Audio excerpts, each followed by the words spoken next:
అదే స్వామి పూష అని ఒక పేరుతో ఉంటాడు. పూష అన్న పేరు కలిగినటువంటి సూర్యుడు ఈ లోకములన్నిటినీ కూడా రక్షణ చేస్తూ ఉంటాడు. ఆయన అనుగ్రహం లేదనుకోండి అసలు ప్రాణుల యొక్క ఆరోగ్యం నిలబడదు. అందుకే ఆరోగ్యం భాస్కరాది చేత్ అని పేరు.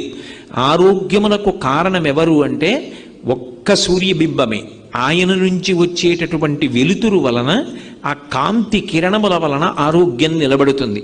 ఇప్పుడు ఆధునిక కాలంలో వైద్యులు శాస్త్రవేత్తలు కూడా అంగీకరిస్తున్నారు. సూర్య భగవానుడి యొక్క కిరణములలో ఉండేటటువంటి విటమిన్ డి వలన ఎముకలకు పుష్టి కలుగుతుంది, శరీరం పెరుగుతుంది అని అంగీకరిస్తున్నారు. కాబట్టి ఆయన లోకములకంతటికీ కూడా పోషకుడై రక్షణ కల్పిస్తాడు.